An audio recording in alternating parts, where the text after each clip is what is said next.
जब मैनेजर लक्की को बाहर निकालने के लिए आ गया था और सभी की नजरें उसे और साक्षी को हीन भावना से देख रही थीं, तभी लक्की ने कहा कि यहां पर फ्री में नहीं खाने आया था। उसने यहां आने के लिए एक टेबल बुक की थी। ये सुनते ही डिम्पल और राहुल समेत बाकी लोग चौंक गए थे। यहां तक कि साक्षी को भी ऐसा ही लग रहा था कि लक्की उसके साथ मजाक कर रहा था। क्या कहा तुमने? यहां तुमने टेबल बुक की है? डिम्पल ने चौंकते हुए कहा। उसे ऐसा लग रहा था जैसे उससे किसी ने कहा हो कि नदी रेगिस्तान में बहती है। लक्की की बात सुनते ही डिम्पल को हंसी आ गई और वो राहुल को देखकर जोर जोर से हंसने लगी। उसे ऐसा लग रहा था कि अगर लक्की जैसा आदमी सन एंड मून में टेबल बुक कर सकता है तो या तो ये होटल बहुत सस्ता है या फिर ब्रेकअप की वजह से लक्की पागल हो गया है। जैसे ही डिम्पल ने लक्की के चेहरे की ओर देखा तो पाया कि उसके चेहरे पर एक तरह की शर्म छा गई थी। बाकी लोग भी इस तमाशे का मजा ले रहे थे। उसके कपड़े को देखकर कोई भी उसकी बात मानने के लिए तैयार नहीं था। देखिए, अब आप मेरे पेशेंस का टेस्ट मत लीजिए। मेरे पास और भी बहुत सारे काम हैं। अगर आप इसी तरह टाइम वेस्ट करते रहे और यहां से नहीं निकले तो मुझे मजबूरन पुलिस को बुलाना पड़ेगा। मैनेजर ने अपने गुस्से का घूंट पीते हुए कहा। साक्षी भी इस धमकी की वजह से और ज्यादा डर गई थी। उसे समझ नहीं आ रहा था कि वो लक्की के झूठ में उसका साथ दे और अभी थोड़ा पैसा देकर टेबल बुक कर ले या उसे उसके हाल पर छोड़कर वहां से निकल जाए। ये बात साफ थी कि साक्षी के पास इतना पैसा नहीं था और ना ही लक्की के पास। तो फिर तुम यहां पे डीठ की तरह ऐसी वजियत क्यों करवा रहा है अपनी? साक्षी ने घुरते हुए लक्की को देखा और अपने आप से पूछा। उधर लक्की मोटे से बरगद के पेड़ की तरह उन सब के बीच खड़ा था। सबकी नजरें उसे तूफानों की तरह घूरे जा रही थीं, लेकिन वो अपनी जगह से टस से मस भी नहीं हो रहा था। लक्की ने गहरी सांस ली और मैनेजर से बोला, मैंने आपकी होटल में टेबल नंबर 8 बुक की है। अगर आपको विश्वास नहीं हो रहा तो इससे पहले कि लक्की आगे कुछ कह पाता, उसने अपनी जेब से मोबाइल निकाला और मैनेजर को मैसेज दिखाने लगा, जिसमें उसकी टेबल बुकिंग का की इन्फॉर्मेशन था। अरे वाह, झूठ पर और एक झूठ। क्या नंबर बताया तुमने अपनी टेबल का? 8? क्या बात है? लेकिन 8 नंबर टेबल पर तो हमारी बुकिंग है, उस पे तो हमारा ऑर्डर है। लक्की, थोड़ा ढंग का झूठ तो बोलो, डिम्पल ने कहा और लक्की की ओर देखने लगी। राहुल, साक्षी और बाकी के लोग भी लक्की को ऐसे ही देख रहे थे जैसे उसने बहुत बड़ा गुनाह कर दिया था।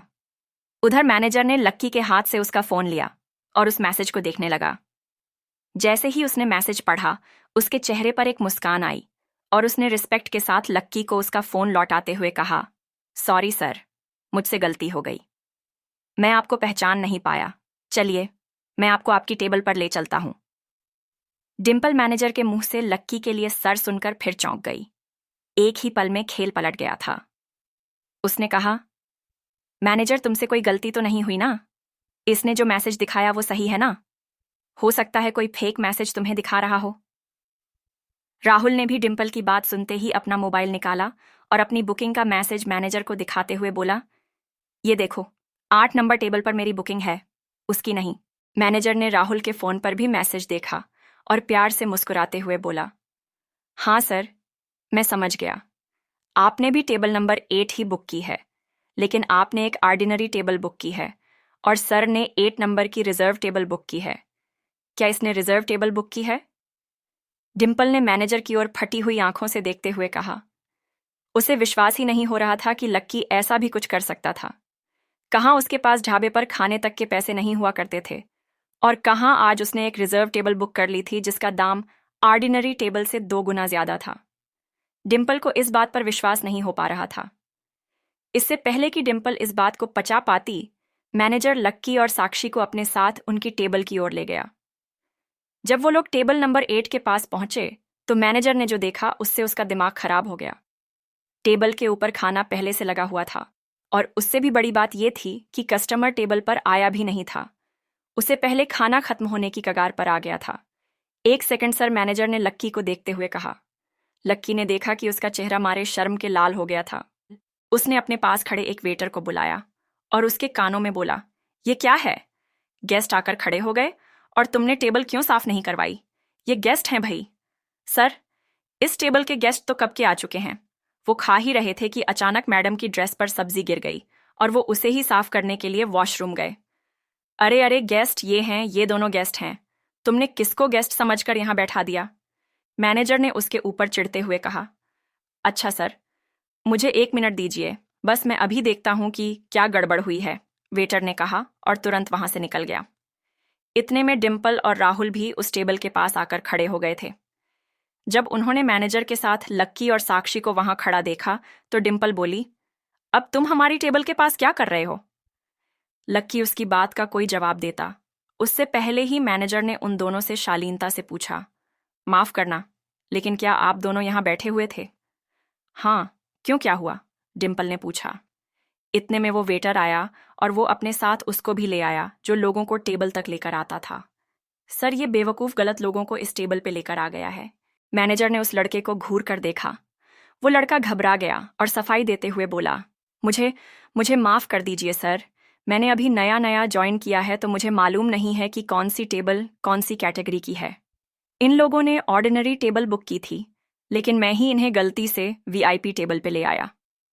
मैनेजर ने उसकी बात पर रिएक्ट करते हुए राहुल और डिम्पल की ओर देखा और बोला, जो भी कन्फ्यूजन हुआ उसके लिए मैं माफी चाहता हूं, लेकिन ये टेबल आप दोनों की टेबल नहीं है। आप लोगों की टेबल एक नॉर्मल टेबल है। अब क्योंकि इस टेबल के गेस्ट आ चुके हैं इसलिए आपको अपनी टेबल पर जाना पड़ेगा सर। डिम्पल ने जैसे ही ये सुना कि उसे लक्की की वजह से उस टेबल से उठकर जाना पड़ेगा तो उसे बहुत खीज आई। वो दुनिया में किसी के लिए भी वहां से उठकर जा सकती थी, लेकिन लक्की के लिए उसे उठना बिल्कुल मंजूर नहीं था। जी नहीं, हम यहां से नहीं जा रहे हैं, डिम्पल ने सपाट लहजे में कहा। अच्छा, तो आप इसी टेबल पर बैठकर खाना खाना चाहते हैं?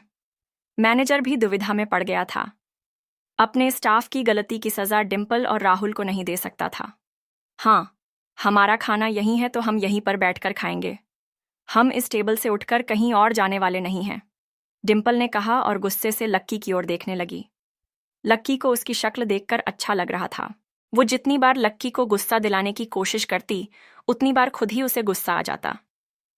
मैनेजर ने उन दोनों के बीच की तनातनी को देखते हुए गहरी सांस ली और बोला, ठीक है तो फिर, लेकिन मैं आपको पहले ही बता देता हूं कि वीआईपी टेबल का रेट ऑर्डिनरी टेबल के रेट से ज्यादा है, होने दो।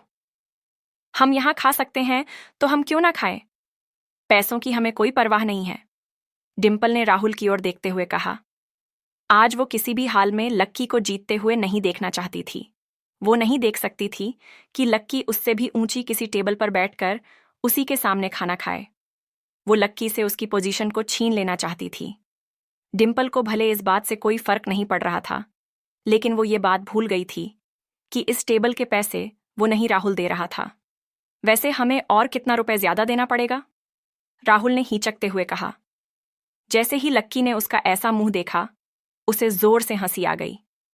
उसने अपना मुंह दूसरी ओर घुमाया और धीरे से हंस दिया। सर, आपने जो अभी ऑर्डर किया है इसका 5,000, 1,000 रिजर्वेशन का, बाकी 700 वीआईपी का, और जो बैंड आपके लिए अभी बजा कर गया उसका 2,000 और टेबल वेयर का 1,200। मैनेजर सिर्फ इतने पर ही नहीं रुका था और वो सारी चीजों को जोड़कर राहुल का टोटल लगभग 15,000 के आसपास बैठ गया था। जैसे जैसे राहुल वैसा सुनता जा रहा था उसकी छाती में धक धक बढ़ती जा रही थी। उसका दिल जल रहा था और उसे समझ नहीं आ रहा था कि वो किन शब्दों से अपनी बात रखे। वो अपने आप से मन ही मन कह रहा था, इतना महंगा तो अफोर्ड नहीं कर पाऊंगा यार, लेकिन वो ये बात सबके सामने कह भी नहीं सकता था। डिम्पल, चलो किसी नॉर्मल टेबल पर ही चलते हैं, राहुल ने डिम्पल के कानों में फुसफुसाते हुए कहा। अरे बाबू, यहां पर बहुत अच्छा लग रहा है तो यहीं पर खाते हैं ना, डिम्पल ने उसे बड़े प्यार से मनाने की कोशिश करते हुए कहा। चलो डिम्पल, प्रॉब्लम हो जाएगा, राहुल ने फिर से उसे प्यार से फुसफुसाते हुए कहा। अरे हबी आप हैं तो क्या प्रॉब्लम होगी, डिम्पल ने कहा। देखो, मैं तुम्हें आखिरी बार समझा रहा हूं, तुम्हें चलना है तो चलो वरना मैं जा रहा हूं, राहुल ने गुस्से से डिम्पल के ऊपर चिढ़ते हुए कहा। वो डिम्पल को यह समझाने की कोशिश कर रहा था कि उसके पास इतने पैसे नहीं थे। अगर वो फिर भी वहां बैठकर खाता तो शर्म के मारे पानी पानी हो जाता। जब डिम्पल को उसकी कही बात फिर भी समझ नहीं आई तो राहुल बिना उसकी परवाह किए वहां से निकल गया। वैसे उसे पहले से पता था कि डिम्पल के साथ ऐसा ही कुछ होने वाला था। अब टेबल के नजदीक सिर्फ डिम्पल ही खड़ी थी और उसके पास चुकाने के लिए पैसे नहीं थे। आसपास के लोग उन्हीं को घूर कर देख रहे थे। डिम्पल मारे शर्म से मरी जा रही थी। उसका मन कर रहा था कि वो अभी के अभी जमीन के अंदर अपना चेहरा ढंसा दे। उन सब लोगों की नजरों को वो देख नहीं पा रही थी। उसने घूर कर लक्की को देखा और अपना बैग उठाकर वहां से निकल गई। उसके बाद मैनेजर ने तुरंत वेटर को टेबल साफ करने का इशारा किया और रिस्पेक्ट के साथ लक्की और साक्षी को उनकी जगह पर बैठाया। फिर उनके लिए अलग अलग तरह की महंगी से महंगी डिशेस मंगाई गई। वो बैंड फिर से आया और उनके लिए संगीत बजाने लगा। जब तक लक्की और साक्षी खा रहे थे, तब तक दो वेटर सिर्फ उन्हें सर्व करने के लिए ही वहीं पर खड़े हुए थे। उधर इतनी बेइज्जती होने के बाद भी डिम्पल और राहुल वहां से निकले नहीं थे। भले ही राहुल वहां से जाना चाह रहा था, लेकिन डिम्पल सन एंड मून जैसी जगह का खाना छोड़कर नहीं जाना चाह रही थी। उसने राहुल को थोड़ा मनाया और फिर दोनों 8 नंबर की ऑर्डिनरी टेबल पर आकर बैठ गए। वहां से वो लोग लक्की और साक्षी को देख पा रहे थे। लक्की बहुत मजे से साक्षी के साथ अपने खाने को एंजॉय कर रहा था। उन दोनों को इतने मजे से उस टेबल पर बैठा देख डिम्पल का मुंह सूज गया था। उसे समझ नहीं आ रहा था कि आखिर लक्की जैसा आदमी इतनी महंगी जगह पर बैठकर खाना कैसे खा सकता है। लक्की को वहां बैठा देखकर तो डिम्पल के गले में खाना भी नहीं उतर रहा था। इधर साक्षी का भी वही हाल था जो डिम्पल का था। उसके मन में भी लक्की के लिए कई सारे सवाल थे, जिन्हें वो पूछना चाह रही थी, लेकिन उसे हिचक हो रही थी। उसे इस बात पर विश्वास नहीं हो रहा था कि आखिर लक्की जैसा आदमी उसके साथ बैठकर इतनी महंगी टेबल पर कैसे खा सकता था। साक्षी को लग रहा था कि कहीं लक्की अपने साफ दिल के होने की वजह से और अपने भोलेपन की वजह से जबरदस्ती तो ये जहर नहीं पी रहा था। उसे लग रहा था कि लक्की कहीं जोश जोश में अपना ही नुकसान ना करवा रहा हो। जब उसने लक्की की शक्ल की ओर देखा तो पाया कि वो आराम से खाना खा रहा था। जैसे ही लक्की ने साक्षी को देखा तो बोला, क्या हुआ, तुम खा क्यों नहीं रही हो? पहले तो तुम ये बताओ कि तुम्हें यहां पर यह टेबल कैसे मिली? साक्षी ने आखिर अपने मन की बात पूछ ही ली थी। क्या मतलब कैसे मिली? मैंने टेबल बुक की है। अभी तो मैसेज दिखाया था मैनेजर को, लक्की ने मुस्कुराते हुए कहा। हाँ, वो तो मालूम है, लेकिन तुमने इतनी महंगी टेबल कैसे बुक कर ली? अभी तुमने सुना नहीं? वो मैनेजर राहुल को इस टेबल के पैसे जोड़कर बता रहा था। लक्की, तुम सच बताओ, तुमने ये टेबल कैसे बुक किया है? साक्षी ने अपनी जिद पर अड़ते हुए कहा। अरे चिल्ला बाबा, तुम खाना खाओ ना, मैं देख लूंगा। मैंने कहा है ना कि मैं तुम्हें एम्बैरस नहीं होने दूंगा, लक्की ने कहा। साक्षी अपनी बातों से हिलने को राजी ही नहीं थी। उसने अपने हाथ से चम्मच को नीचे रखा और लक्की की ओर देखते हुए बोली, देखो लक्की, अगर तुमने मुझे नहीं बताया ना, तो मैं यहां से उठकर चली जाऊंगी। साक्षी के चेहरे पर उसकी चीड़ साफ नजर आ रही थी। लक्की समझ गया था कि अब वो साक्षी को सच नहीं बताता तो वो सच में उठकर चली जाती। लेकिन लक्की को डर भी लग रहा था कि अगर उसने साक्षी को अपना सच बता दिया तो हो सकता है उसके और साक्षी के बीच एक बहुत बड़ी दूरी आ जाए। अब ऐसे में लक्की क्या करने वाला था? क्या वो साक्षी को सच बताता या फिर कोई दूसरा झूठ बोलकर बच निकलता? क्या होगा जब डिम्पल कॉलेज में सबको यह किस्सा बताएंगे?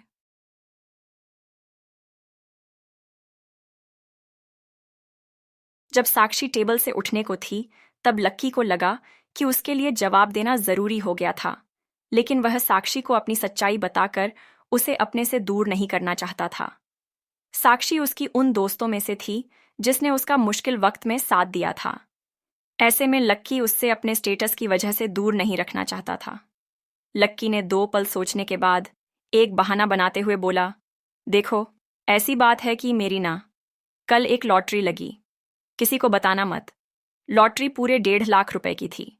मैं लॉटरी की टिकट्स ना खरीदते रहता हूं, और फाइनली कल जाकर मेरी लॉटरी खुली, इसलिए मैं तुम्हें यहां पर लेकर आया। साक्षी को पहले तो लक्की की इस बात पर विश्वास नहीं हुआ। वो लक्की के साथ इतना रहती थी, लेकिन उसने कभी भी उसकी जेब में लॉटरी की टिकट नहीं देखी थी। तुम सच बोल रहे हो, साक्षी ने कहा।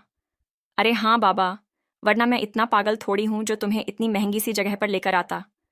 तुम तो जानती हो ना मेरी हालत क्या है, लक्की ने खिसियाकर मुस्कुराते हुए कहा। तो जब तुम्हें अपनी हालत का अंदाजा खुद ही है तो फिर तुम मुझे इतनी महंगी जगह पर क्यों लेकर आए? लक्की 1.5 लाख की ही लॉटरी लगी है, 1.5 करोड़ की नहीं है, जो तुम इतना उछल रहे हो, समझे? साक्षी ने उसे फटकारते हुए कहा। अरे इतना भी महंगा नहीं है, वैसे भी थोड़ा सा एंजॉय करना तो बनता है ना, लक्की ने फिर से खिसियाकर हंसते हुए कहा। हाँ लक्की, लेकिन फिर भी तुम्हें इस तरह से पैसे नहीं उड़ाने चाहिए ना। तुमने सिर्फ इस खाने के लिए 15,000 रुपए खर्च कर दिए हैं। साक्षी ने उसे कड़े शब्दों में कहा। वो सच में लक्की की काफी फिक्र करती थी। अरे ठीक है, पैसे का क्या है, आज है कल नहीं है। वैसे भी तुम मेरी बहुत अच्छी दोस्त हो और मेरे लिए मेरे दोस्तों से बढ़कर और कोई नहीं है। और फिर मैंने ही तुम्हें कहा था कि मैं तुम्हें ट्रीट देने के लिए सन एंड मून लेकर चलूंगा, तो सॉर्टेड है। लक्की ने कहा और उसके शब्द सुनकर साक्षी के दिल में कुछ हलचल सी हो उठी थी। उसे लग रहा था कि लक्की कितना अच्छा है। साक्षी ने फिर से अपनी चम्मच उठाई और खाना खाने लगी। वहीं दूसरी तरफ डिम्पल की जलन कम होने का नाम ही नहीं ले रही थी। इधर जब साक्षी और लक्की ने अपना खाना खत्म किया तो लक्की ने पेमेंट किया और दोनों होटल के बाहर आ गए। उधर राहुल और डिम्पल आधा घंटे पहले ही निकल गए थे। वैसे राहुल को खाना खिलाने के बाद अपने साथ होटल ले जाना चाह रहा था, लेकिन डिम्पल ने उसका मन इतना खराब कर दिया था कि उसने उससे कुछ कहा ही नहीं और उसे हॉस्टल के बाहर छोड़कर सीधा अपने घर के लिए निकल गया। इधर लक्की भी फिर से अपने हॉस्टल आ गया था और अपने बिस्तर पर जाकर लेट गया था। जब वो साक्षी के साथ बैठकर खा रहा था तब वो डिम्पल के चेहरे पर उभरे एक एक भाव को देख पा रहा था। लक्की को लग रहा था कि भले ही डिम्पल उसके मुंह से कुछ नहीं कह रही थी, लेकिन उसकी शक्ल बहुत कुछ बता रही थी। लेकिन अब लक्की को उन चीजों से कोई फर्क नहीं पड़ रहा था। उसने डिम्पल को याद किया और अचानक ही लक्की के चेहरे पर एक मुस्कुराहट आ गई। अरे यार, ये मैं क्या कर रहा हूं, लक्की ने अपने आप से कहा। वो खुद के इस बिहेवियर से काफी शॉक्ड था। एक दिन था जब वो डिम्पल के लिए सब कुछ कुर्बान करने के लिए राजी था, लेकिन आज जब डिम्पल के साथ उसके सामने इतना सब कुछ हो गया तो उसे डिम्पल के ऊपर हंसी आ रही थी। उसे डिम्पल की फजीहत पर खुशी हो रही थी। आज तो सिर्फ शुरुआत थी। डिम्पल, आज के बाद आगे से तुमने अगर कभी भी मुझे परेशान करने की कोशिश की ना, तो मैं भी तुम्हें इसी तरह जवाब दूंगा, जैसा मैंने आज दिया है, लक्की ने अपने मन में अपने आप से कहा। उधर डिम्पल भी अपने पलंग पर लेट चुकी थी और उसके मन में ढेर सारे सवाल आ रहे थे। क्या लक्की सच में अमीर हो गया है या वो पहले से अमीर था और मुझे नहीं बता रहा था? कहीं वो मेरा टेस्ट तो नहीं ले रहा था? डिम्पल ने अपने आप से पूछा। डिम्पल इन सब सवालों के जवाब जानना चाहती थी और इसीलिए उसने सोचा कि वो अपनी ईगो को साइड में रखेगी और साक्षी से जाकर इस बारे में बात करेगी।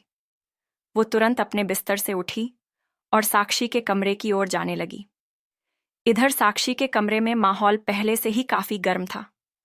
सब लोग यही बात कर रहे थे कि साक्षी आज लक्की के साथ सन एंड मून में रिजर्व टेबल पर लक्की के साथ खाना खाकर आई थी। सब लड़कियों को इस बात की वजह से मन ही मन जलन हो रही थी। अरे डिम्पल, आज तुम सब लोग सन एंड मून गए थे ना? तुम्हारी वहां साक्षी से मुलाकात हुई थी, एक छोटे बालों वाली लड़की ने डिम्पल से पूछा। हाँ, डिम्पल को इस बार जवाब देने में काफी संकोच हो रहा था। वो सन एंड मून तो गई थी और साथ ही वो साक्षी से मिली भी थी, लेकिन वो किस मुंह से बताते कि इन दोनों के बीच होटल में क्या हुआ था। इसलिए उसने उस छोटे बालों वाली लड़की के सवाल को इग्नोर किया और साक्षी की ओर इशारा करके बोली, साक्षी, तुम जरा 1 मिनट के लिए बाहर आ सकती हो? एक्चुअली मुझे तुमसे कुछ बात करनी थी। भले ही साक्षी को और डिम्पल से किसी बारे में बात करने का कोई मन नहीं था, लेकिन फिर भी वो उसकी बात सुनने के लिए बाहर आ गई थी। साक्षी, आज जो तुम लोग डिनर करने के लिए आए थे, वो तुम उसे लेकर आई थी या लक्की तुम्हें वहां लेकर आया था? डिम्पल ने इधर उधर की कुछ बातें पूछने के बाद सीधा पॉइंट पर आते हुए कहा। साक्षी को मालूम था कि डिम्पल उससे यही पूछने वाली थी, इसलिए उसने कहा, वो मुझे लेकर गया था। क्यों? क्या प्रॉब्लम है? साक्षी ने पूछा। साक्षी, लेकिन वो इतना पैसा लाया कहाँ से था? डिम्पल ने पूछा। तुझे इससे क्या मतलब है? साक्षी ने तुरंत उसे जवाब दिया। उसके सवाल को सुनते ही वो चौकन्नी हो गई थी। वो समझ गई थी कि डिम्पल ये सवाल इसलिए नहीं कर रही थी क्योंकि उसके लक्की की चिंता थी। उसका इस सवाल को पूछने के पीछे का मकसद कुछ और ही था। अरे यार साक्षी, तुम ये कैसी बात कर रही हो? भले ही मेरे और लक्की के बीच अब कुछ नहीं है, लेकिन फिर भी मुझे उसकी चिंता होती है ना। अब क्या मुझे उसकी चिंता करने का भी कोई राइट नहीं है? डिम्पल ने तुरंत अपने चेहरे को एक मुस्कान के साथ ढकने की कोशिश करते हुए कहा, लेकिन साक्षी को भी उसका असली चेहरा जैसे समझ में आ रहा था।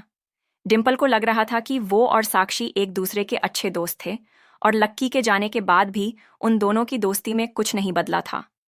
लेकिन साक्षी को डिम्पल का चेहरा दिख गया था। बताओ ना, साक्षी, लक्की के पास इतने सारे पैसे कहाँ से आए? डिम्पल ने फिर से पूछा। उसकी लॉटरी लगी है 1.5 लाख की, साक्षी ने कहा और डिम्पल का चेहरा देखने लगी। 1.5 लाख की लॉटरी। डिम्पल का मुंह खुला का खुला रह गया था। उसे उम्मीद नहीं थी कि लक्की जैसे अनलक्की इंसान की किस्मत भी इतनी चमक सकती थी। क्या हुआ डिम्पल? साक्षी ने पूछा। लेकिन डिम्पल को अपनी मुंह से कुछ कहने की जरूरत ही नहीं पड़ी। उसका चेहरा ही सब कुछ बयां कर रहा था। जब साक्षी को एहसास हुआ कि डिम्पल आगे कुछ नहीं बोल पाएगी, तो साक्षी ने बात को आगे बढ़ाते हुए कहा, लक्की की फाइनेंशियल कंडीशन पहले से ही ठीक नहीं है, लेकिन लॉटरी के इस पैसे से उसका काफी बर्डन कम हो जाएगा। वैसे तुम उसके पैसों के बारे में तो नहीं सोच रही हो ना? साक्षी ने डिम्पल के मन में झांकने की कोशिश करते हुए कहा। अरे साक्षी, ये तुम क्या कह रही हो? ऐसा कुछ नहीं है यार, मैं उसके पैसे के बारे में क्यों सोचने लगी? डिम्पल ने कहा। लेकिन वो अपने मन में अपने आप से यही कह रही थी, अगर वो मेरे साथ होता ना, तो मैं चुपचाप उसका सारा पैसा अपने हाथ में ले लेती। इधर अगले दिन जब दोपहर में कॉलेज की कोई क्लास नहीं थी, तो लक्की हमेशा की तरह किताब पढ़ने के लिए लाइब्रेरी में चला गया। लक्की जो सीढ़ियों से चढ़कर ऊपर की ओर जा ही रहा था, तो उसे पीछे से किसी की आवाज आई। लक्की लक्की ने इस आवाज को सुनते ही पहचान लिया था। यह उस लड़की की आवाज थी जिसे वो कभी भूल नहीं सकता था। जैसे उसने पीछे मुड़कर देखा, तो उसने पाया कि डिम्पल खड़ी थी। उसने वही सफेद ड्रेस पहनी हुई थी जो लक्की ने उसे ला कर दी थी। उस ड्रेस को देखते ही लक्की समझ गया कि आगे क्या होने वाला था। उसकी शक्ल देखते ही लक्की को मन ही मन हंसी आ रही थी। उसे मालूम था कि डिम्पल ऐसा ही कुछ करने वाली थी। लक्की सीढ़ियों के ऊपर रुका हुआ था और डिम्पल सीढ़ियों के नीचे खड़ी थी। वो मुस्कुराते हुए लक्की के पास जाने के लिए सीढ़ियां चढ़ने लगी और फिर बड़ी मिठास के साथ लक्की से पूछने लगी, लक्की, क्या मैं इस ड्रेस में अच्छी लग रही हूं? बात क्या है, वो बताओ सीधा। लक्की ने सीधा पॉइंट पर आते हुए कहा। उसकी आवाज को सुनकर ही डिम्पल समझ गई थी कि वो आज नाराज था। डिम्पल को लक्की का इस तरह से बात करना अच्छा नहीं लग रहा था। उसने अपना मुंह गोल सा बनाया और बोली, तुम ऐसे क्यों बात कर रहे हो? हमने इतना सारा क्वालिटी टाइम एक दूसरे के साथ स्पेंड किया है। हमारी एक दूसरे के साथ इतनी ब्यूटीफुल मेमोरीज हैं। फिर तुम मेरे साथ इतना रूडली क्यों बिहेव कर रहे हो? डिम्पल ने कहा और लक्की की ओर एक कदम बढ़कर उसका शर्ट खींच लिया। जब भी लक्की से उसे कोई बात मनवानी होती, तो वो इसी तरह से लक्की का शर्ट खींच लेती थी। जैसे ही वो इस तरह से लक्की के कपड़े खींचती, तो लक्की भी उसकी तरफ पागलों की तरह खींचा चला जाता था। लेकिन आज कुछ अलग ही हुआ। जैसे ही डिम्पल के हाथ लक्की के कपड़ों पर आए, लक्की ने उसके हाथों को झिड़क दिया। फिर लक्की ने उसे घूरते हुए देखा और बोला, अगर कोई बात नहीं है तो मुझे जाना है, काम है मुझे, लक्की ने कहा और वो लाइब्रेरी के अंदर दाखिल हो गया। उसका इस तरह का बर्ताव देखकर तो डिम्पल अपनी जगह पर मानो जम ही गई थी। इससे पहले तो लक्की उसे गरीबी में भी रानी बनाकर रखता था, लेकिन आज तो उसने उसे जरा सा भी भाव नहीं दिया। कुछ ही दिनों में लक्की में इतना बदलाव आ जाएगा। डिम्पल को इस बात की बिल्कुल उम्मीद नहीं थी। लक्की, मेरा मन कर रहा है ना कि तेरा मुंह तोड़ दूं। इतनी जल्दी तेरे दिल की सारी फीलिंग्स खत्म हो गई। जो तू प्यार मुझसे करता है तो उसे तू भूल गया, डिम्पल ने अपने आप से कहा और जमीन पर पैर पटकने लगी। फिर वो जाते हुए लक्की को रोकने के लिए बोली, लक्की। लक्की, उसकी आवाज बहुत तेज थी। जैसे ही वो इतनी जोर से चिल्लाई, आस पास पड़ने वाले लोग सभी उसकी ओर देखने लगे। सबकी नजरें डिम्पल की ओर टिक गईं। लाइब्रेरियन भी उसकी ओर देख रहा था। तुम क्या मुझे एटीट्यूड दिखाने की कोशिश कर रहे हो? पिछले साल जब ढेर सारे लोग मेरे पीछे पड़े थे, जब ढेर सारे सरकारी नौकरी करने वाले के बेटे, ढेर सारे बिजनेसमैन के बेटे और ऐसे लड़के जिनकी फाइनेंशियल कंडीशन काफ़ी अच्छी थी, उन सबको छोड़कर मैं तुम्हारे पास आई थी। मैंने उन सबको रिजेक्ट करके तुम्हें सेलेक्ट किया था। मैं तो तुम्हारे साथ कहीं भी खाने को, कहीं भी जाने को राजी हो जाती थी। मैंने तुम्हारे साथ सड़क के गोलगप्पे भी खाए और टपरी की चाय भी पी है। पर मैंने तुम्हारे साथ कभी इतनी बुरी तरह से बिहेव नहीं किया जितना तुम अभी मेरे साथ कर रहे हो। क्या तुम्हें मुझसे शर्म आ रही है? डिम्पल ने उसी तरह से सबके सामने चिल्लाते हुए कहा। वो जितनी जोर से हो सकता था उतनी जोर से चिल्ला रही थी। जब उसने अपनी बात खत्म की तो उसकी आंखें लाल हो चुकी थीं। उसकी बातें सुनकर सबको ऐसा लग रहा था कि वो एक बहुत ही सच्ची और ईमानदार प्रेमिका थी जिसके साथ लक्की ने धोखा किया था। सभी लोग जो वहां बैठे थे, वो डिम्पल की इस तरह की बातों को सुनकर उसकी ओर आकर्षित हो गए थे। और अब वो लक्की के जवाब का इंतजार कर रहे थे। गधे, अबे ओ गधे, इस बेचारी ने तेरे लिए इतना कुछ किया और तू इसी को छोड़कर जा रहा है। ये बहुत ही बुरी बात है। कुछ लड़कियों ने डिंपल की तरफदारी करते हुए लक्की से कहा और डिंपल को शांत करवाने लगी। अरे, तुम इस पागल के पीछे क्यों पड़ी हो? छोड़ो इसका चक्कर, एक लड़की ने डिंपल के कंधे पर हाथ रखते हुए कहा। अरे, तुम तो फूल के जैसी हो और फूल गोबर में पड़ा हुआ अच्छा नहीं लगता, उसे तो फ्लावर वास में होना चाहिए। इस जैसे लड़के के लिए तुम्हें उदास होने की बिल्कुल जरूरत नहीं है। एक और लड़की ने डिंपल की दूसरी ओर आकर खड़े होते हुए कहा। लक्की को इधर यह समझ ही नहीं आ रहा था कि आखिर डिंपल करना क्या चाह रही थी। जो भी वो कह रही थी, लक्की को मालूम था कि वो सच नहीं था। ना तो कोई सरकारी दफ्तर में काम करने वाला लड़का और ना ही कोई बिजनेसमैन का लड़का डिंपल का पीछा कर रहा था। और भले ही वो गरीब था, लेकिन जब भी वो कभी होटल में कमरा लेते तो लक्की ने कभी 1,000 रुपए से कम का कमरा नहीं लिया था। और कमरे में जाने के बाद भले ही डिंपल उसके साथ चली जाती थी, लेकिन वो उसे कभी छूने नहीं देती थी। इधर लक्की को भी कुछ लड़कियों ने घेर लिया था। वो उसके आसपास आकर खड़ी हुई और बोली, अरे बेचारी, इतनी अच्छी लड़की है, फिर क्या प्रॉब्लम है तुम्हें? एक लड़की ने कहा, इससे पहले कि लक्की उसे कुछ कह पाता। दूसरी लड़की ने कहा, देखना, बाद में तुम्हें बहुत रिग्रेट होगा। अगर तुमने इस लड़की के साथ फिर से पैचअप नहीं किया तो हम तुम्हें पूरे कॉलेज में बदनाम कर देंगे। इससे पहले कि और लड़कियां कुछ कहती, डिंपल लक्की के पास आ गई और उसका हाथ पकड़कर उसे एक और ले जाने लगी। लक्की को समझ नहीं आ रहा था कि आखिर डिंपल उससे क्या चाहती थी।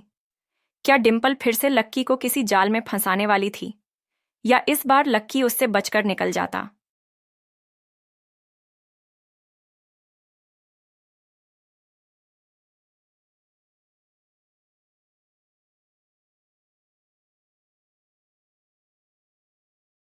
डिंपल लक्की को सब लोगों से दूर करते हुए अपने साथ एक कोने में ले आई थी। लक्की को अभी भी समझ नहीं आ रहा था कि आखिर डिंपल ये सब क्यों कर रही थी। डिंपल ने उसका हाथ पकड़ रखा था और उसे अपने साथ लाइब्रेरी से बाहर ले आई थी, और उससे पहले कि लक्की उससे अपना हाथ छुड़ा पाता, उसने उसे गले लगा लिया। अरे, तुम करना क्या चाह रही हो? लक्की ने डिंपल को अपने से दूर करते हुए कहा। क्या तुम्हें सच में 1.5 लाख रुपए की लॉटरी लगी है? डिंपल ने लक्की की ओर देखते हुए कहा।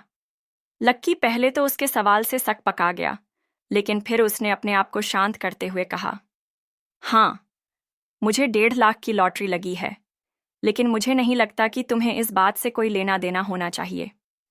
लक्की ने उसे भाव ना देते हुए कहा। वो मन ही मन समझ गया था कि आखिर डिंपल उसके पास क्यों आई थी और वो क्यों उससे इतना ज्यादा चिपक रही थी।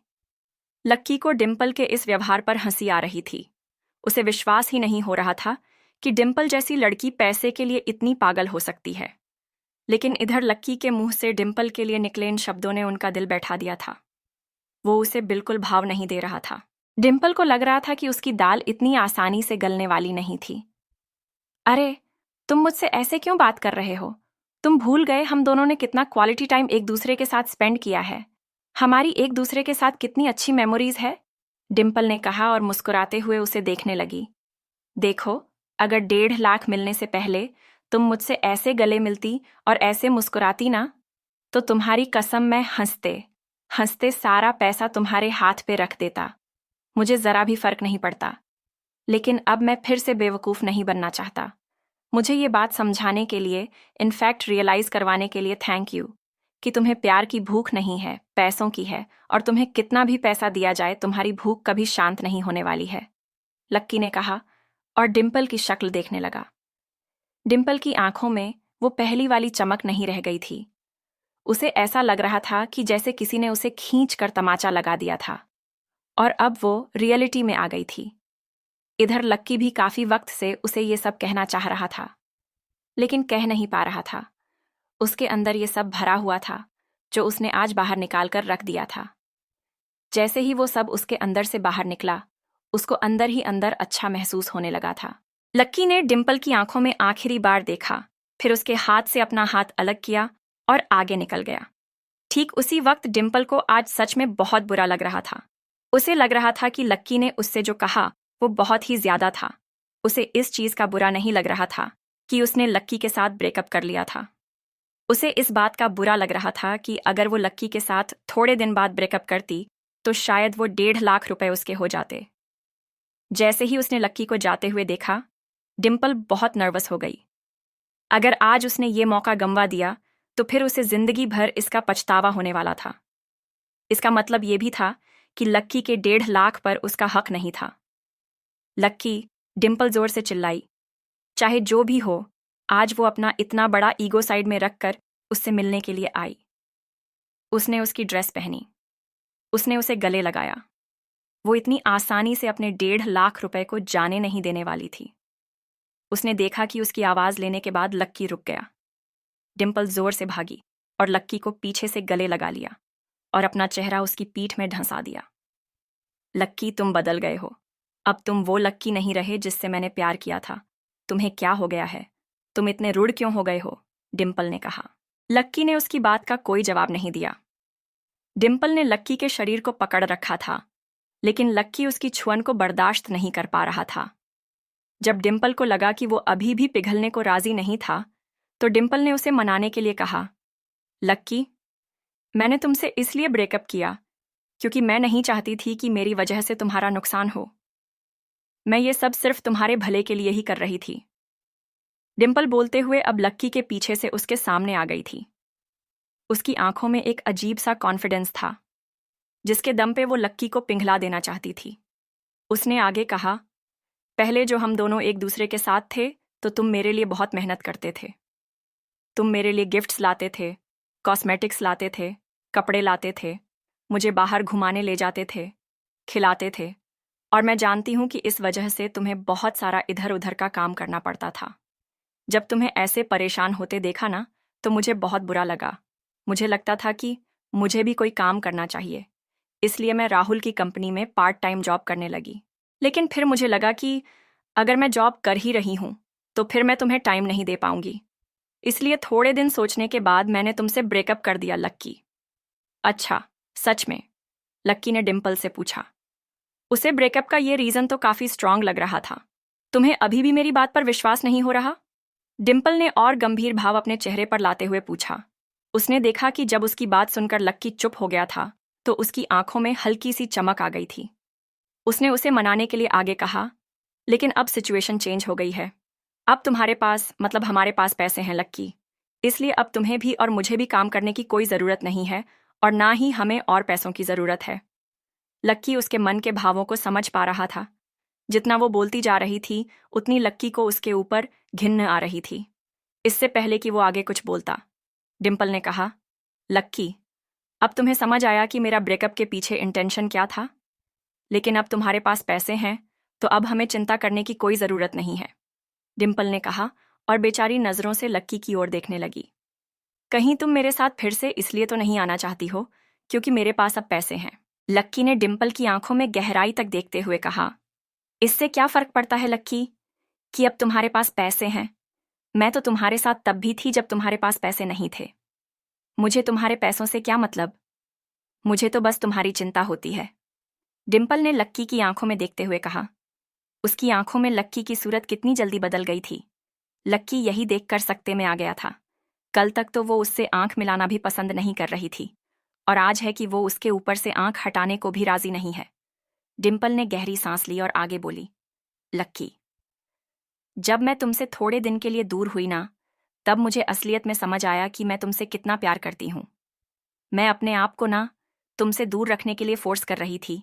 मैं ट्राई कर रही थी कि अगर मैं अपनी लाइफ में किसी और को ले आती हूँ तो शायद मैं तुम्हें भूल जाऊंगी। मैं तुमसे बुरी तरह से बिहेव कर रही थी ताकि मैं तुमसे नफरत कर सकूं, लेकिन मुझसे नहीं हुआ। आज मैंने फाइनली गिव अप कर दिया लक्की। अब अगर तुम्हारी पॉकेट में 1 रुपया भी नहीं होगा ना, तो भी मैं तुम्हारा साथ कभी नहीं छोड़ूंगी। डिम्पल ने ना जाने कहां से ये सब कुछ कहते हुए अपनी आंखों में आंसू ले आई थी। उसने डबडबाई हुई आंखों से लक्की की ओर देखा और फिर उसका हाथ पकड़कर बोली, लक्की, चलो, आज फिर से हम दोनों ही साथ आ जाते हैं। हम दोनों फिर से एक साथ घूमेंगे, खाएंगे, पिएंगे। हम दोनों फिर से एक साथ एक दूसरे का ध्यान रखेंगे, एक दूसरे से प्यार करेंगे लक्की, डिम्पल ने कहा और फिर लक्की के हाथों में अपना हाथ डाल दिया। डिम्पल का ये रूप देखकर लक्की भी एक बार के लिए उसके सामने पिघल ही गया था। उसने भी उसके हाथ को और ज्यादा कसकर पकड़ लिया और फिर उसकी कमर में अपना हाथ डाल दिया। जैसे ही डिम्पल ने लक्की के हाथ को अपने कमर की इर्द गिर्द महसूस किया तो उसके चेहरे पर एक मुस्कान आ गई। उसने फिर से अपने वहीं बीते हुए दिन याद आ गए थे। मुझे तो लगा था कि अब तुम मेरे पास कभी वापस नहीं आओगे, डिम्पल ने लक्की के कंधे से अपने सिर को चिपकाते हुए कहा और उसके पेट पर अपना हाथ रख दिया। डिम्पल के चेहरे को अपने कंधे के पास महसूस कर लक्की को लग रहा था कि वो हमेशा डिम्पल के साथ ऐसे ही रहना चाहता था। उसे लग रहा था कि डिम्पल बदल गई थी, और अगर ऐसा था तो उसके लिए लक्की भी फिर से बदलने को तैयार था। डिम्पल, अगर तुम्हें ज़रूरत हो तो मैं तुम्हारे खाते में थोड़े पैसे ट्रांसफ़र कर दूं। 12-15 हज़ार, लक्की ने पूछा। पागल हो क्या? मैंने तुम्हें अभी तो कहा कि मैं ये सब पैसे के लिए नहीं कर रही हूँ। इन्हें तुम अपने पास ही रखो। मुझे जब ज़रूरत होगी ना तो मैं तुमसे मांग लूंगी, डिम्पल ने कहा। उसकी शक्ल देखकर लक्की को उसके ऊपर विश्वास हो गया था। उसे सच में पैसों की कोई ज़रूरत नहीं थी और ना ही वो पैसों के पीछे भाग रही थी। वो लक्की से सच में प्यार करती थी और उसे इस बात की तसल्ली भी थी कि डिम्पल अब उसे छोड़कर नहीं जाने वाली थी। लक्की ने उसके हाथ में अपनी उंगलियों को कसा और फिर से दोनों कैंपस में घूमने लगे। दोनों कैंटीन की तरफ जा रहे थे। लक्की ने देखा कि वहां बाहर कोई इवेंट हो रहा था। कुछ लोगों ने एक छोटा सा टेंट लगा रखा था और कुछ बैनर्स भी लगे हुए थे। दोस्तों, हम लोग कॉलेज के पीछे वाली बस्ती से आए हैं। हम लोग उस बस्ती में रहने वाले बच्चों की पढ़ाई के लिए पैसा इकट्ठा कर रहे हैं। उन्हें स्कूल जाने में बहुत दिक्कत होती है। उन्हें अपने माँ बाप के साथ काम पर जाना पड़ता है और इसलिए वो स्कूल नहीं जा पाते। इसीलिए हम आपकी मदद चाहते हैं। आपके छोटे से डोनेशन से उन बच्चों का भविष्य सुधर सकता है, एक लड़की ने कहा और फिर लक्की और डिम्पल के पास आकर खड़ी हो गई। उसने लक्की के हाथ में एक पर्चा थमा दिया और उम्मीद भरी नजरों से उसे देखने लगी। लक्की ने उस पर्चे को देखा और बोला, आप लोग एक अच्छा काम कर रहे हैं, इसलिए मैं डोनेट करना चाहता हूँ। लक्की ने मुस्कुराते हुए कहा, थैंक यू। आप क्यूआर कोड को स्कैन कर सकते हैं। ये सीधा हमारे बैंक अकाउंट से लिंक्ड है और पैसा सीधा हमारी संस्था के पास चला जाएगा। उस लड़की ने लक्की के हाथ में एक कोड थमाते हुए कहा। लक्की ने उस कोड को अपने फ़ोन में स्कैन किया और फिर अपने फ़ोन से अमाउंट डालने लगा। डिम्पल चोर नज़रों से ये देखने की कोशिश कर रही थी कि लक्की कितने पैसे देने वाला था, लेकिन उससे पहले ही उसने पासवर्ड टाइप करना शुरू कर दिया था। 1,30,000 रुपये प्राप्त हुए। पीछे से एक मधुर सी रोबोटिक आवाज़ आई। जैसे ही सब लोगों ने ये सुना, सब लोग उस स्पीकर की ओर देखने लगे। इतना बड़ा अमाउंट तो कभी भी किसी ने डोनेट नहीं किया था। डोनेशन लेने वालों को अभी तक इतना डोनेशन भी नहीं मिला था जितना एक बार में ही मिल गया था। बाकी के लोग 10, 20 या 50 रुपए ही दे रहे थे, लेकिन यहाँ तो सीधा 1,30,000 रुपए आ गए थे। सब लोग ये जानने के लिए बेताब थे कि इतने पैसे आखिर किसने दिए थे। वो लड़की लक्की के पास आई और उसने पूछा, क्या आपने ये डोनेशन दिया है? जी हाँ, मैं उन बस्ती के बच्चों की दिल से मदद करना चाहता हूँ, लक्की ने कहा। जैसे ही लक्की के मुंह से ये बात निकली, सब लोग उसे घेर कर खड़े हो गए। सर, आपका नाम क्या है? मैं आपका नाम संस्था में लिखवाकर आपको सम्मानित करवाना चाहती हूँ, उस लड़की ने कहा। नहीं, उसकी कोई ज़रूरत नहीं है। मैं सिर्फ बच्चों की मदद करना चाहता था। इससे ज़्यादा मुझे और कुछ नहीं चाहिए, लक्की ने कहा और मुस्कुराने लगा। बाकी के लोग उसके इस एटीट्यूड के फ़ैन हो गए थे। सब लोगों को लग रहा था कि लक्की वाकई एक बहुत अमीर आदमी था। लक्की ने एक बार सबको देखा और फिर डिम्पल की ओर देखकर बोला, डार्लिंग चले। लक्की, तुमने 1,30,000 रुपए डोनेट कर दिए। डिम्पल ने जब से उस स्पीकर पर वो आवाज़ सुनी थी तब से उसका दिल बैठ गया था। वो जहाँ खड़ी थी वहीं की वहीं जम गई थी। हाँ, 1,30,000 रुपए डोनेट किया, लक्की ने कहा और फिर डिम्पल के हाथों को अपने हाथ में लेते हुए बोला, अभी तुमने ही तो कहा था कि तुम्हें इस बात से कोई फर्क नहीं पड़ता कि मेरे पास पैसे हैं या नहीं। तुमने बोला था ना कि तुमने तो मुझे तब पसंद किया था जब मेरे पास पैसे नहीं थे। इसलिए तुम्हारे दिल में मेरे पैसों के लिए नहीं बल्कि मेरे लिए प्यार है। मुझे भी तुम्हारा साथ चाहिए डिम्पल। पैसे का क्या है, आज है कल नहीं है, लेकिन अगर तुम साथ हो तो जिंदगी में सो गया। और मेरा पैसा अगर किसी अच्छी चीज़ के लिए काम आ रहा है तो ये तो अच्छा ही है ना। हमें तो खुश होना चाहिए कि हमारी वजह से आज कोई बच्चा पढ़ पाएगा। और तुम चिंता मत करो, मेरे पास अभी 5,000 रुपये और रखे हुए हैं।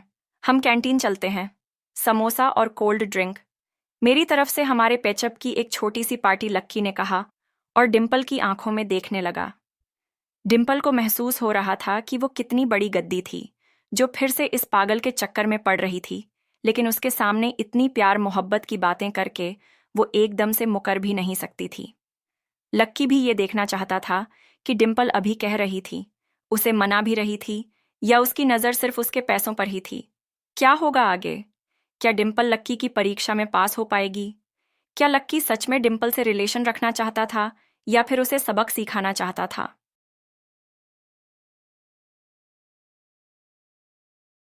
लक्की ने जैसे ही अपनी बात खत्म की, वो चमकती हुई आंखों से डिम्पल को देखने लगा। उसे लग रहा था कि डिम्पल उसके इस एक्शन पर शाबाशी देगी, लेकिन डिम्पल की आंखों का ठंडापन कुछ और ही कहानी सुना रहा था। धीरे धीरे उसकी आंखों का ठंडापन गुस्से में बदलने लगा था और उसकी आंखें लाल हो गई थीं और सांसें फूलती जा रही थीं।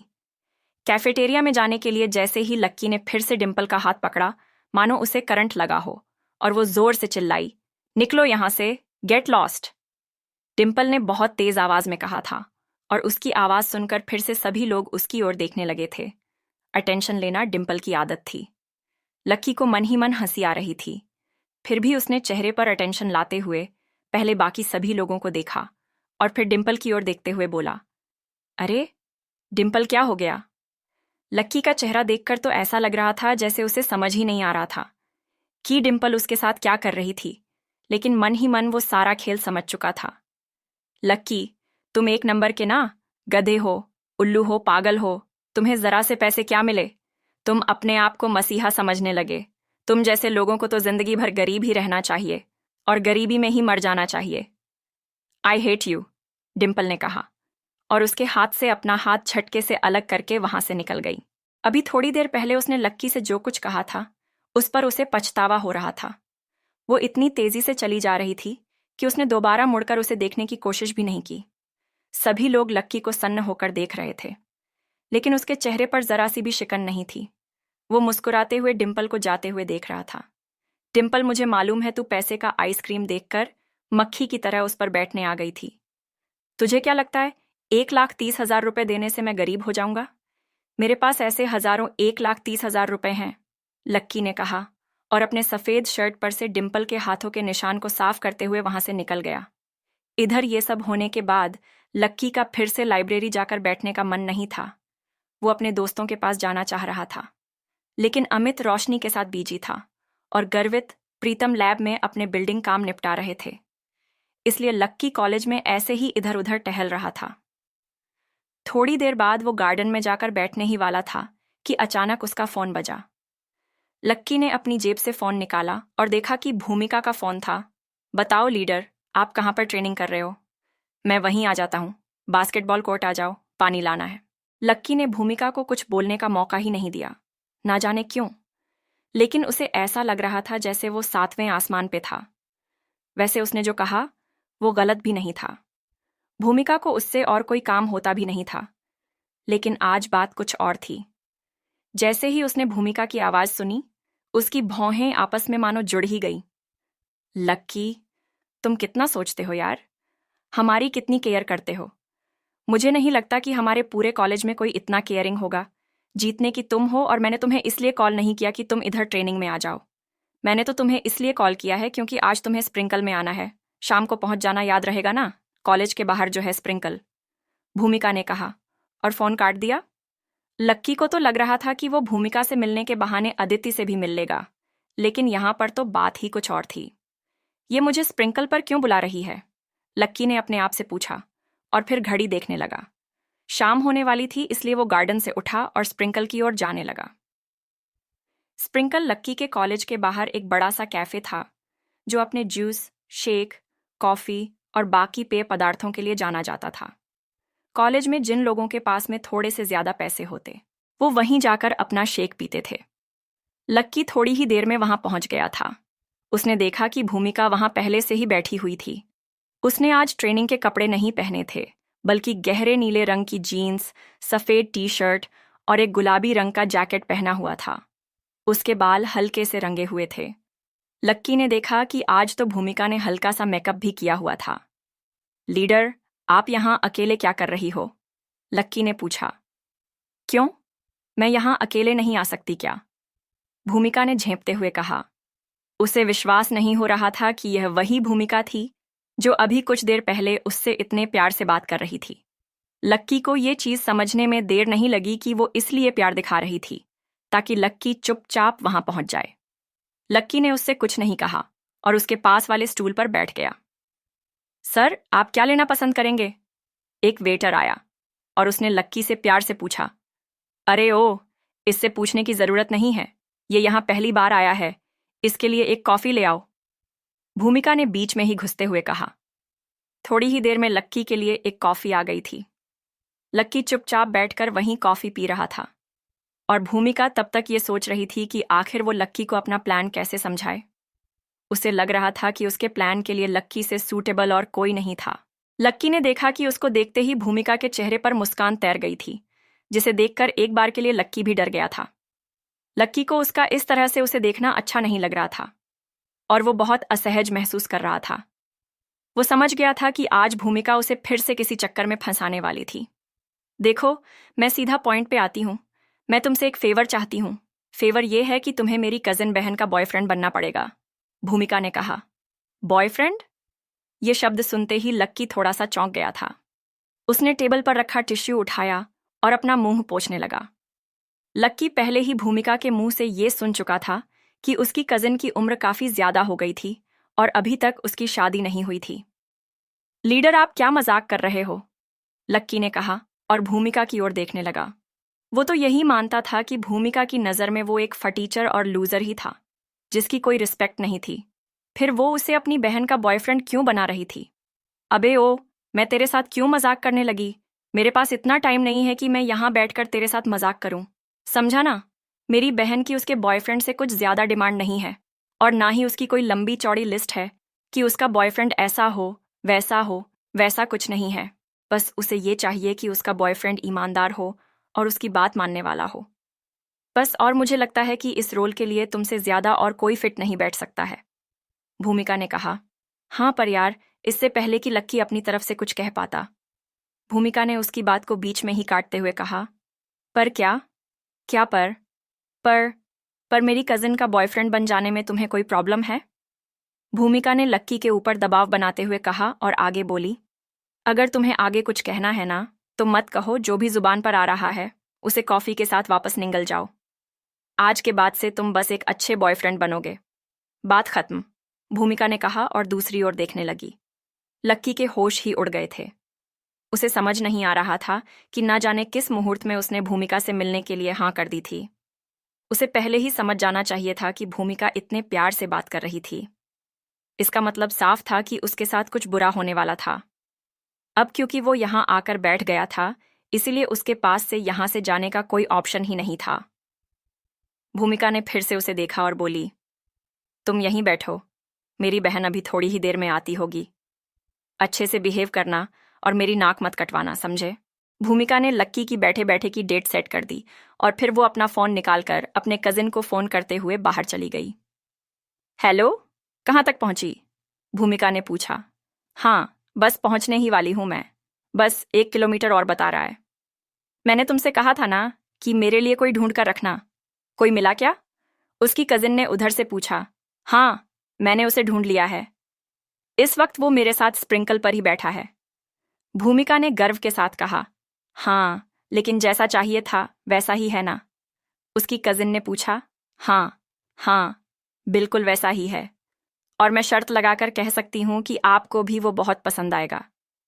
मुझे अपने पूरे कॉलेज में ना इससे अच्छा और कोई नहीं मिल सकता।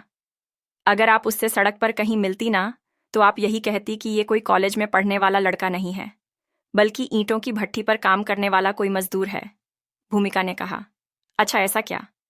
तब तो ठीक है। अब मुझे कॉन्फिडेंस आ रहा है कि मैं अभिजीत को पटा ही लूंगी, भूमिका की कसम ने कहा। मुझे एक बात समझ नहीं आ रही है। अगर तुम अभिजीत जैसे लड़के को ही अपना बॉयफ्रेंड बनाना चाहती हो, तो फिर तुम इस फटीचर को अपना बॉयफ्रेंड क्यों दिखा रही हो? जो अभिजीत पर हाथ डाल दिया है, तो फिर इसकी तरफ क्यों देखना? भूमिका ने पूछा। अरे भूमि, तू बच्ची है अभी। तुझे पता है कि अभिजीत कितना बड़ा आदमी है। वो करोड़ों का मालिक है और वो मुझसे बहुत ज्यादा कमाता है। मेरी तो जॉब भी अभी हाल ही में लगी है, तो मेरे पास तो उसके जितना पैसा भी नहीं है अब।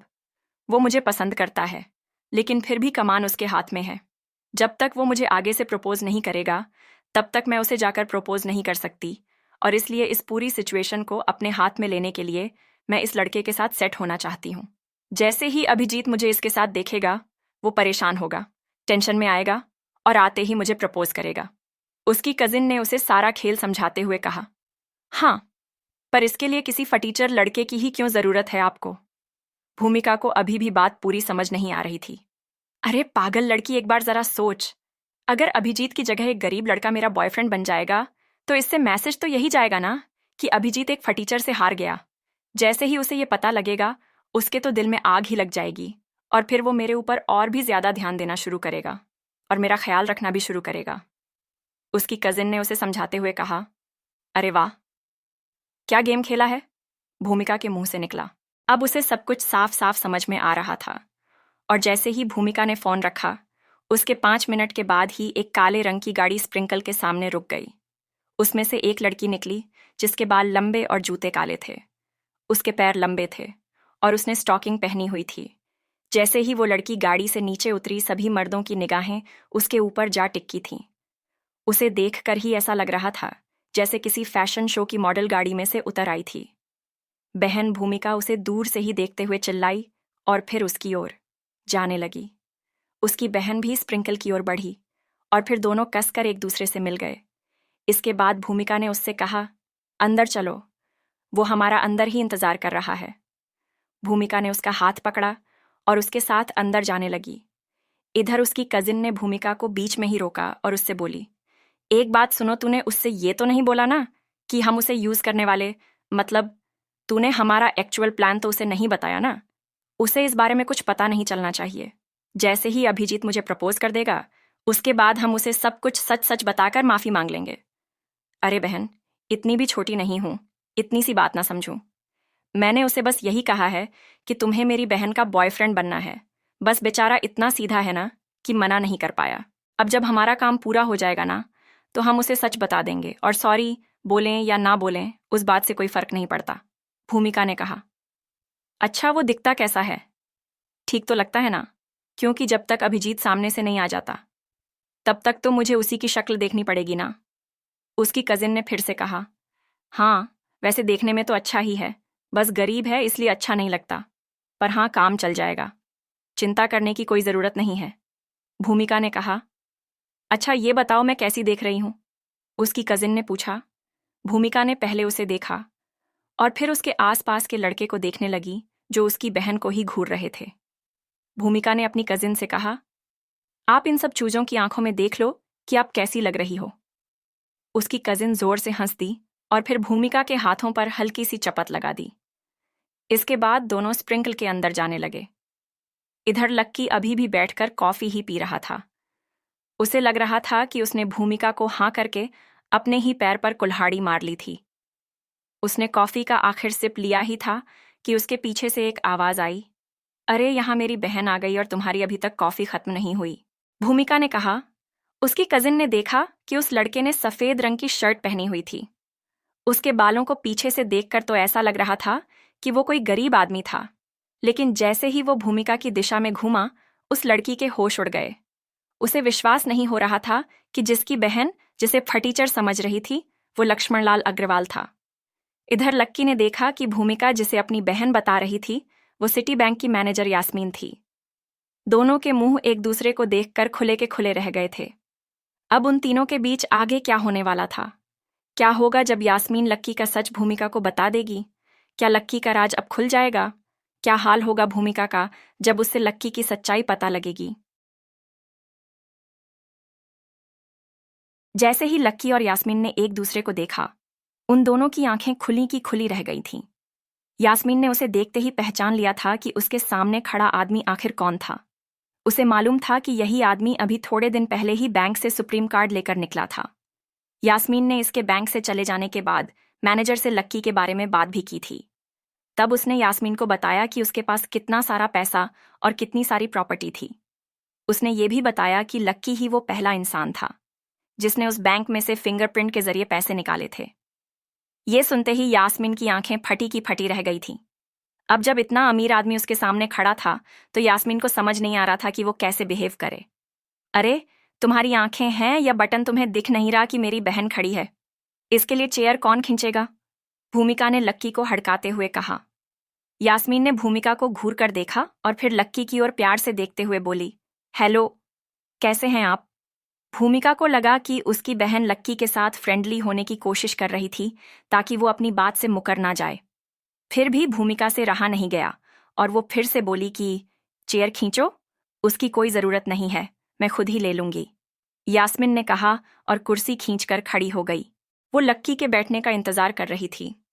लक्की को मन ही मन अपनी किस्मत पर हंसी आ रही थी। अंदर ही अंदर हंसते हुए पहले वो बैठा और फिर उसके सामने यास्मीन और भूमिका भी बैठ गए। भूमिका को लग रहा था कि यास्मीन लक्की के सामने कुछ ज्यादा ही बन रही थी। उसे समझ नहीं आ रहा था कि लक्की को इतना भाव क्यों दे रही है वो तो वैसे भी इस खेल में प्यादा है, तो उसे अभी से इतना सिर पर क्यों चढ़ाना? भूमिका ने मन ही मन सोचा। फिर उसे लगा कि हो सकता है किसी भी तरह का शक करने का मौका नहीं देना चाहती होगी, इसलिए वो इसी तरह से बात कर रही है। बहन, मैं तुम्हारा इससे इंट्रोडक्शन करवा देती हूँ। इसका नाम लक्की है। हमारे कॉलेज में सेकंड ईयर का स्टूडेंट है। काफ़ी ईमानदार लड़का है और मुझे लगता है कि तुम्हें इससे ज़्यादा ईमानदार लड़का है और मुझे लगता है कि तुम्हें इससे ज़्यादा ईमानदार लड़का कहीं नहीं मिल सकता है। भूमिका ने अपनी बहन के सामने मुस्कुराते हुए कहा। फिर उसने लक्की की ओर देखा। उसके चेहरे से साफ पता चल रहा था कि उसे इन दोनों के इरादे की कोई भनक नहीं थी, इसलिए भूमिका की खुशी भी दोगुनी हो गई थी। वहीं यास्मीन ने उसे देखा और शर्मिंदा होते हुए उसके सामने हाँ में गर्दन हिला दी। इसके बाद भूमिका उसके खाने पीने के लिए कुछ ऑर्डर करने के लिए मेन्यू देखने लगी, लेकिन आज क्योंकि वहां पर भीड़ ज्यादा थी, इसलिए वेटर भी आने में थोड़ी देर कर रहा था। अरे क्या हुआ लक्की, तुम्हारे होश क्यों उड़ गए और इधर उधर क्या देख रहे हो? जाकर वेटर को बुला लाओ ना, दिख नहीं रहा कि मैं कितनी देर से हाथ में मेन्यू पकड़े खड़ी हूं? भूमिका ने फिर से उसे दुत्कारते हुए कहा और फिर टेबल पर मेन्यू रखकर अपने पैर पर पैर डालकर बैठ गई। लक्की उठकर जाने ही वाला था। अरे अरे नहीं, तुम रुको, मैं जाकर देख कर आती हूं। उसकी आवाज में एक अजीब सी झिझक थी, जिसके पीछे की वजह भूमिका को कुछ समझ नहीं आ रही थी। भूमिका जिस तरह से लक्की से बात कर रही थी, उसे सुनते ही यास्मीन बुरी तरह से घबरा गई थी। या तो उसे अंदाजा नहीं था कि लक्की कौन था, या फिर उसकी बहन सच में बहुत हिम्मत वाली थी। जैसे ही यास्मीन जाने के लिए उठने वाली थी, भूमिका ने उसे घूर कर देखा और कहा, अरे तुम क्यों जाओगी? लड़का वो है तो उसे जाने दो ना, तुम्हें दिख नहीं रहा कि हम लड़कियां हैं? जाओ, जाकर वेटर को बुलाकर लाओ। भूमिका ने लक्की की ओर देखते हुए कहा।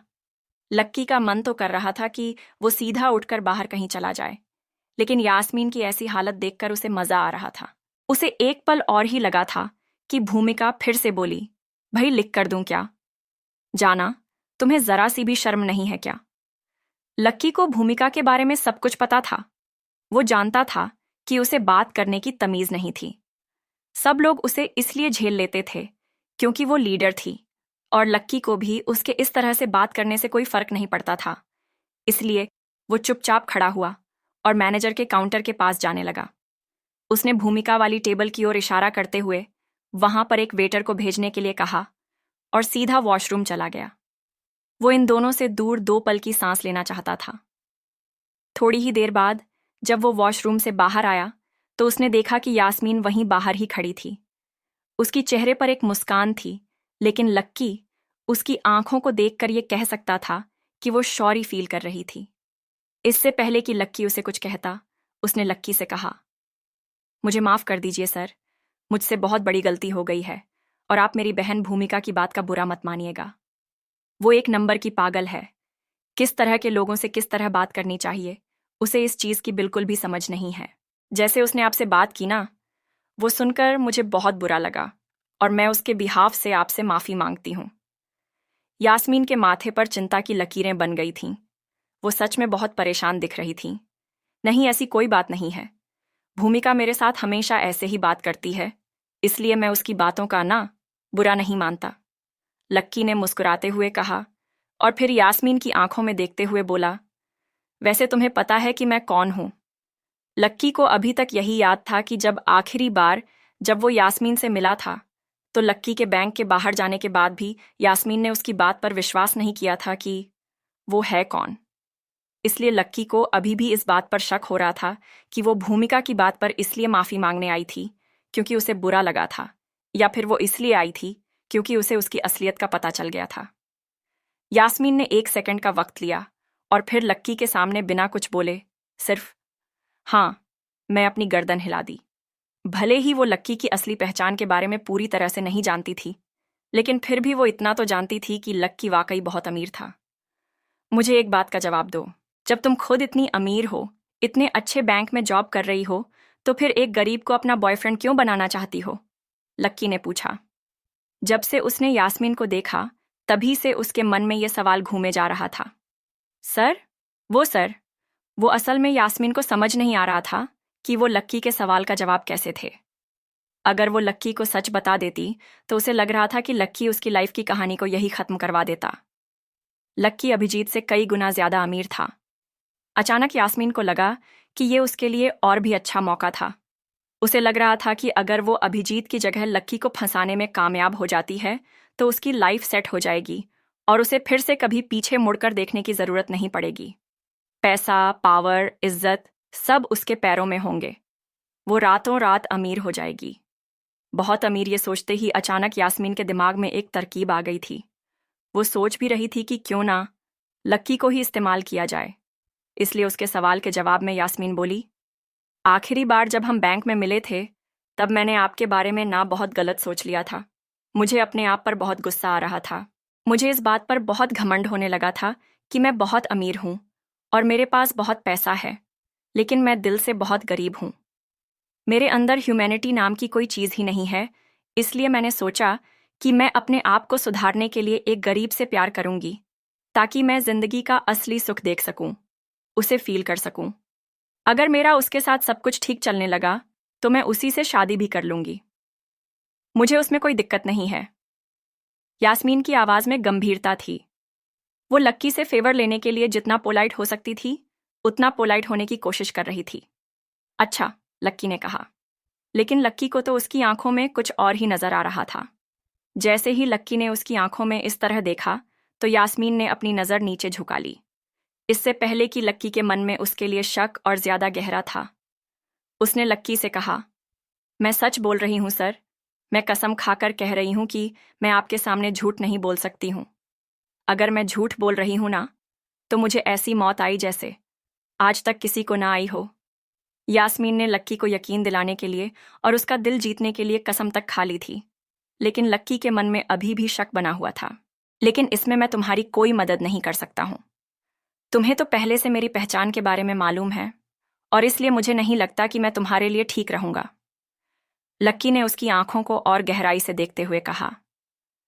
लक्की के मन में ये बात निकलने का नाम ही नहीं ले रही थी कि यास्मीन के इरादे कुछ और ही थे। इसलिए वो सोच रहा था कि उससे पहले से ही जितना दूर रहा जाए, वो उतना अच्छा था। लेकिन इधर यास्मीन भी इतनी आसानी से इतने अच्छे मौके को हाथ से नहीं जाने देना चाहती थी। भले ही लक्की ने उसके ऑफर को ठुकरा दिया था और वो उसकी बात नहीं सुन रहा था, लेकिन यास्मीन ने प्रोग्राम बना ही लिया था कि वो लक्की को छोड़ने वाली नहीं है। सर, एक्चुअली एक और रीज़न है जिसकी वजह से मैं बॉयफ्रेंड ढूंढने के लिए इतनी मरी जा रही हूँ। असल में मेरी फैमिली वालों ने मेरे लिए एक अच्छा लड़का देखा है। उसका नाम अभिजीत है। मुझे वो लड़का बिल्कुल भी पसंद नहीं है सर, लेकिन वो और उसका परिवार और मेरा परिवार मेरे पीछे ही पड़े हुए हैं। अब मेरे पास उसे मना करने के लिए कोई सॉलिड रीज़न नहीं है। इसलिए मुझे ये जल्द से जल्द एक बॉयफ्रेंड की तलाश है, ताकि मैं उससे पीछा छुड़ा सकूं। सर प्लीज़, इस मैटर में आप ही मेरी हेल्प कीजिए ना सर, प्लीज़। यास्मीन ने उसके आगे हाथ जोड़ते हुए कहा। अभी आधे घंटे पहले तो यास्मीन ये सोच रही थी कि आखिर वो ऐसा क्या करे जिससे अभिजीत उसे जल्द से जल्द प्रपोज करे। लेकिन अब जब उसे पता चला कि उसके सामने लक्की था और लक्की उससे कई गुना ज्यादा अमीर था, तो वो तुरंत अभिजीत के पाले से कूदकर लक्की के पाले में आ गई थी, जहां वो एक और अभिजीत के ऊपर जान छिड़क रही थी और उसके लिए लक्की को यूज करने वाली थी। लेकिन जब उसने देखा कि लक्की उसकी बात में हाँ करने से थोड़ा झिझक रहा था, तो यास्मीन अपनी आंखों में थोड़े से आंसू ले आई और उसका गला भराया, और उसने भरी हुई आवाज में कहा, सर, मेरी सिचुएशन को समझने की कोशिश कीजिए सर। मेरे पास और कोई रास्ता नहीं है सर। मैं जानती हूँ कि आप बहुत ही क्यूरिंग इंसान हैं और आप मदद भी करते हैं, इसलिए प्लीज़ मेरी हेल्प कीजिए सर, प्लीज़। यास्मीन की आंखें देखकर लक्की का दिल एक बार तो पिघल ही गया था। साथ ही वो काफ़ी सुंदर भी थी और उसकी आंखों में जो आंसू बह रहे थे, उसकी वजह से वो और भी खूबसूरत लग रही थी। अच्छा, ऐसी बात है तो फिर चलो ठीक है, मैं मदद करूंगा तुम्हारी। लक्की का दिल आखिरकार पिघल गया और उसने यास्मीन के साथ उसके खेल में शामिल होने के लिए हाँ कर दी। Thank you, thank you, thank you Lucky sir. Yasmin ने तुरंत अपने आंसू पोंछे और मुस्कुराते हुए बोली, इससे पहले कि वो लक्की का हाथ पकड़ती। उसने कहा, लेकिन मेरी एक शर्त है। मेरी असल पहचान के बारे में किसी को पता नहीं चलना चाहिए, भूमिका को भी नहीं, वरना मैं। यास्मीन की ओर देखने लगा। वो किसी को भी अपनी पहचान के बारे में नहीं बताना चाहता था। वो नहीं चाहता था कि वो कॉलेज में रहते हुए किसी मुसीबत में पड़े। ठीक है, मैं नहीं बताऊंगी। यास्मीन ने तुरंत ही हाँ कर दी। वैसे भी उसकी पहचान के बारे में भूमिका को बताने पर नुकसान यास्मीन का ही होना था। अगर वो उसे बता देती तो हो सकता था कि भूमिका भी उसके पीछे पड़ जाती। वो दोनों तो एक ही कॉलेज में पढ़ते थे और इसलिए भूमिका के पास लक्की से मिलने के ज्यादा मौके थे। यास्मीन अपने ही दुश्मन को अपने ही हाथों से किसी भी कीमत पर खड़ा नहीं करना चाहती थी। वहीं यास्मीन को अपने कसम पर हंसी भी आ रही थी। उसे मालूम ही नहीं था कि वो जिससे बदतमीजी से बात कर रही थी, वो दरअसल कितना अमीर आदमी था। ऐसे में अगर उसे पता चल भी जाता और वो खुद भी लक्की को प्रपोज करने की कोशिश करती, तो भी लक्की उसकी बिहेवियर की वजह से कभी उसे भाव नहीं देने वाला था। इतनी बात होने के बाद लक्की और यास्मीन फिर से अपनी अपनी सीट पर जाकर बैठ गए थे। बेचारी भूमिका, यास्मीन ने कहा और मन ही मन हंसने लगी। लक्की ने उसके मुंह से यह सुना और लक्की ने उससे पूछा, क्या बोला तुमने? लक्की ने पूछा। नहीं नहीं, कुछ नहीं। मैं तो बस ये कह रही थी कि भूमिका हमारा इंतजार कर रही होगी, हमें चलना चाहिए। यास्मीन ने कहा, हाँ हाँ चलते हैं। लक्की ने कहा और आगे निकल गया। यास्मीन लक्की को जाते देखकर सोचने लगी। उसे एहसास हुआ कि उसकी चारों ओर सीटियां बजनी शुरू हो गई थीं। आज उसे पता चला कि लक्की की असली पहचान क्या थी। लक्की तो हाथी था और अभिजीत उसके आगे चींटी। अब आगे यास्मीन लक्की को किस तरह जाल में उलझाने वाली थी। कहीं लक्की ने यास्मीन नाम की कोई मुसीबत मोल तो नहीं ले ली थी। दोनों के बीच अब आगे क्या होने वाला था?